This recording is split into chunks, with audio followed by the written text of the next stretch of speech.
You contemplate the settling silence, the last breath of one who saw the world reborn. Noah, the elder of the covenant, bids farewell not in laments, but in serene surrender. His last murmurs, you perceive, are not of fear, but of profound gratitude. The silent prayer of a heart that gave everything, imploring the eternal that his vast lineage would never stray from the covenant. A complete surrender. The earth receives the dust, but the Spirit ascends to the one who gave it, a testament that life, however long, is but a breath before eternity. Feel the weight of an era ending and the hope of a faith that perpetuates, a silent echo of the divine plan. Reflect on the unshakable. Like and subscribe for more profound meditations. The ether still holds the fragrance of his faith, and the air you breathe seems to carry the echo of a life that spanned nearly a millennium. There is no lament in the silence Noah left behind, but a profound reverence, a certainty that the elder of the covenant's departure was but another step in his journey with the eternal. You feel the quietness settling in, not as an absence, but as a dense presence, permeated by the wisdom of one who witnessed the earth itself being cleansed and reborn. The guardians of memory, those with sensitive spirits and vigilant hearts, now gather, not in a single physical location, but in a spiritual consensus that spans generations. They seek to decipher not the melody of a funeral dirge, but the essence of Noah's final prayers. What is whispered on a deathbed after 950 years of walking with God? They ask themselves, were they prayers of gratitude for promises fulfilled, for the ark built, for life spared, for the covenant established under the rainbow? Or fervent pleas imploring the faithfulness of his vast progeny, so that the seeds planted in Shem, Ham, and Japheth would never stray from the Lord's path? Imagine yourself among these guardians, on your knees, with your mind open to the whisper of the past. You hear them pray, not for a miracle of return, but for understanding. They ask the Creator to reveal Noah's heart in those final moments. Lord, you who know the intimate thoughts of man, reveal to us the peace that flooded the heart of your servant Noah. In his serene surrender, was there the fullness of a purpose accomplished? Was it the sweet acceptance that the time of his tent on earth had come to an end, so that his soul might return to its eternal home? Their inner voice and yours resonates with the gravity of Ecclesiastes 3:2, a time to be born and a time to die. Noah lived his time, and his death marks the end of an era, a direct link to a world that no longer exists, a portal to the consolidation of a new one. The nascent post-Diluvian civilization, which until then had relied on the Patriarch's tangible presence, now found itself facing an intangible legacy.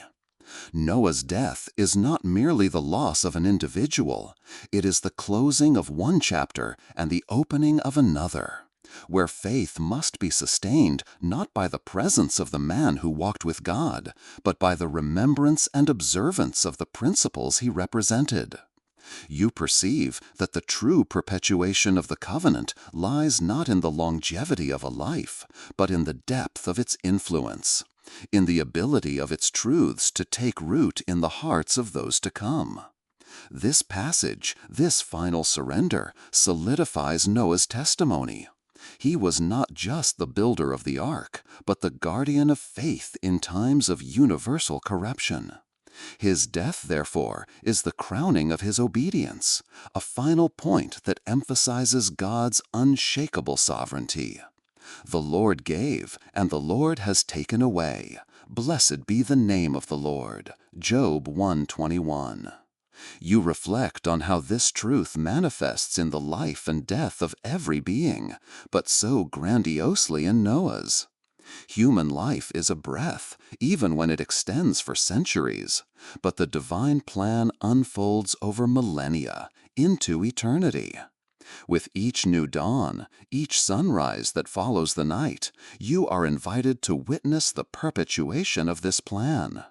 The sun that rises is the same sun that illuminated Noah's days after the deluge, and the rainbow that sometimes adorns the skies is the perennial reminder of the covenant the Creator established with him and his descendants. There is no end to faith, only a transition, a passing of the torch, a new generation that assumes the mantle of spiritual responsibility. Noah's death is, thus, a powerful lesson about the transience of earthly existence and the constancy of divine love, a bridge connecting the primordial past to the eternal future. And with each reflection on this silent farewell, you are led to meditate on your own journey, on the legacy you build, and the prayers you offer. Like Noah, we are called to walk with God, to trust in His Word, to sow faith for those who will come after us. Your life, like His, is a testimony. What will you leave behind? What prayers will echo at your departure? The truth that the dust returns to the earth as it was, and the spirit returns to God who gave it, Ecclesiastes 12:7, remains immutable, an invitation to reverence, gratitude, and serene surrender. As the guardians of memory disperse, you feel that the meditation on Noah's life has only just begun. The journey through his lineage and the unfolding of the prophecies that blossom in his children awaits your attentive gaze. The void left by Noah's physical absence paradoxically fills the atmosphere with a spiritual density that the guardians of memory feel in every fiber of their being. It is not a void of despair, but of reverence, a vast tapestry of time and faith, woven by a man who walked with the Creator himself.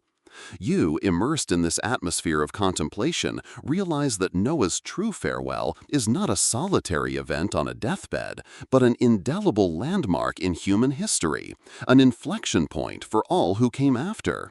Noah's lineage, once sustained by the patriarch's wisdom and presence, now faces a challenge. How can the flame of faith be kept alive without the beacon that guided it for so long? The answer resonates in the Eternal's words, echoing through the centuries. I will establish my covenant with you and with your descendants after you, Genesis 9:9. The covenant did not depend on Noah's mortality, but on God's immutability. His death, then, is a demonstration that the promise transcends individual life, even that of a righteous man who survived the deluge. It is a confirmation that faith, to be eternal, needs to be internalized and transmitted, not merely witnessed. The guardians, with their souls turned heavenward, now meditate on the responsibility that falls upon the vast progeny. It is not merely about remembering Noah, but about being Noah in their own time, about walking with God in an era where the memory of the deluge was beginning to fade into the landscape of the new civilization. They pray, Eternal Father, may the seed of righteousness planted in the hearts of Shem, Ham, and Japheth germinate and bear abundant fruit.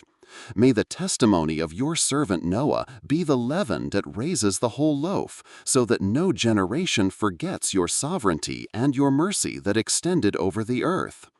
You feel the weight of this prayer, the urgency of a faith that must be lived and not just inherited. Think of Noah's sons, Shem, from whom the lineage of the Messiah would come, Ham, father of nations that would stray, and Japheth, from whom distant peoples would spring. Noah's death is not the end of his influence, but the beginning of the materialization of his prophecies concerning the future disposition of nations. The last blessings and curses pronounced by the elder, Genesis 9:25 through 27, take on a new urgency, a reminder that individual and collective choices have consequences that unfold for ages. Faith is not a shield against choices, but a guide for them.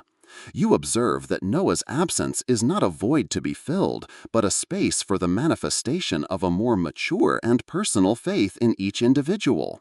The figure of the patriarch who spoke directly with God and received his clearest instructions gives way to the need for each person to seek that connection, to hear the voice of the Spirit in their own heart. It is the spiritual maturation of humanity, an invitation to step out of the shadow of a giant of faith, to walk in one's own light, nourished by the same covenant. Blessed are those who have not seen and yet have believed, John 20:29. This truth begins, in a profound sense, with Noah's departure. Faith becomes less dependent on the sight of a righteous man and more on the vision of the invisible God. Noah's serene surrender to death is in itself an act of faith. He had fulfilled his mission. The ark had been built, humanity and animals saved, the earth purified. He had seen the rainbow and received the promises. His death is the seal of a divine purpose accomplished, a silent testimony that there is a time for everything under heaven, and that the end of an earthly journey is not a period, but a comma in God's grand design. Like Noah, we are called to live with purpose, to sow the good seed, and to trust in the harvest that will come, even if we do not see it in life.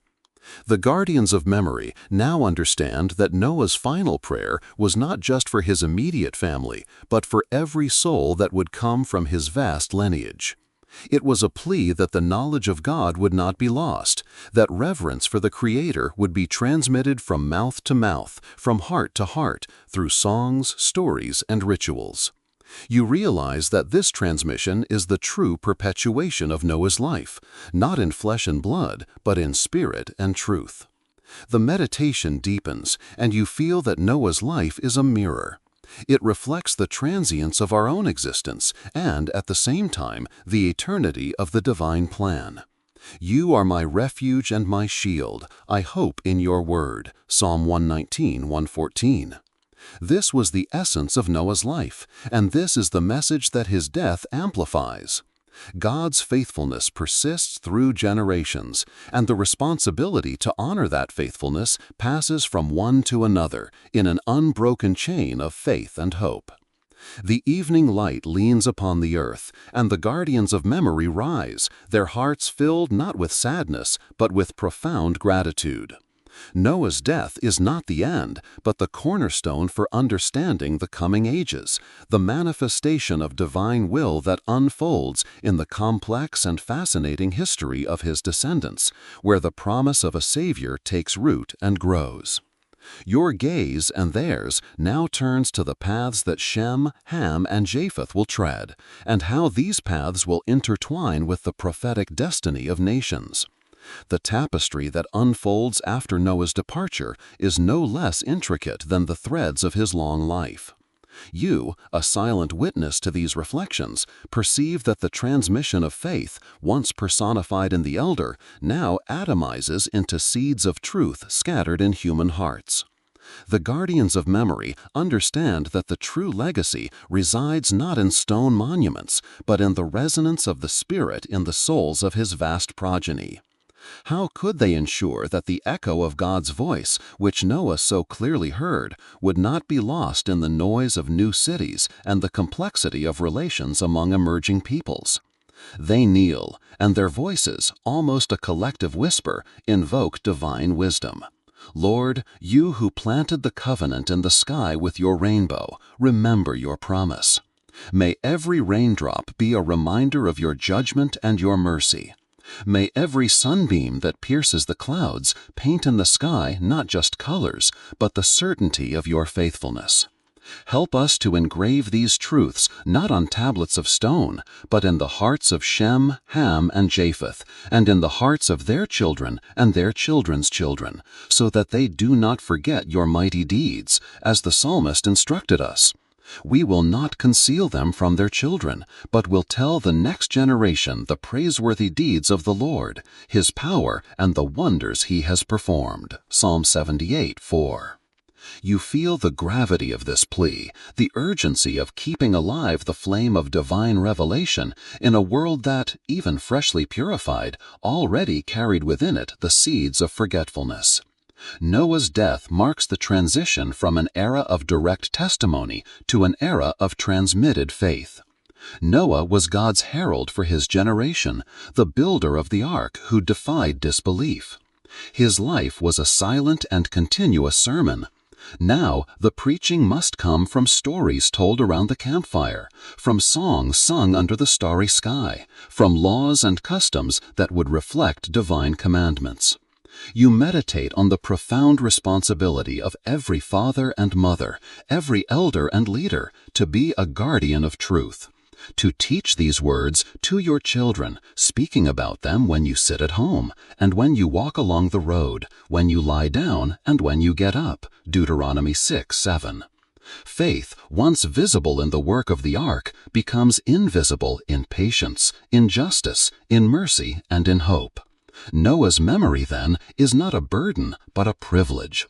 It is the cornerstone upon which future generations can build their own relationship with the Creator. You understand that the faith that moved him to build the ark, divinely warned about things not yet seen, Hebrews 11:7, is the same faith that must now move his descendants to believe in a God who, though invisible, manifests his presence through his promises and his providence.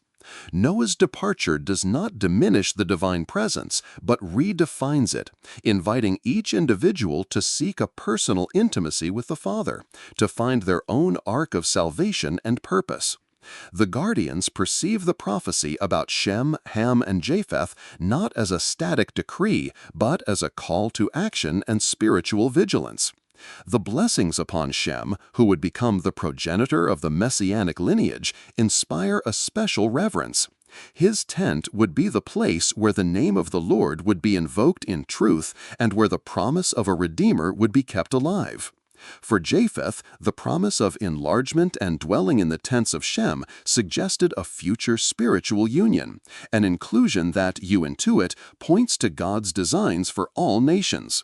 As for Ham and the curse on Canaan, it serves as a somber reminder of human fragility and the consequences of disrespect, echoing the constant need for vigilance and repentance. It is not a final farewell to Noah's legacy, but a see you soon that transcends time and space. With each new life that springs from the vast lineage, with each heart that turns to God in prayer, with each act of justice and mercy, Noah's memory is honored and his purpose continued. God's sovereignty does not cease with the death of his servants, but manifests in new and glorious ways, paving the way for final redemption. You are invited to witness not the end of an era, but the flourishing of an eternal plan, where every life has its place and every farewell is a door to immortal hope. Noah's life ends so that the life of faith can, in fact, begin for all of us. If you were touched by this meditation, please like and follow for more reflections on faith and the legacy of the patriarchs.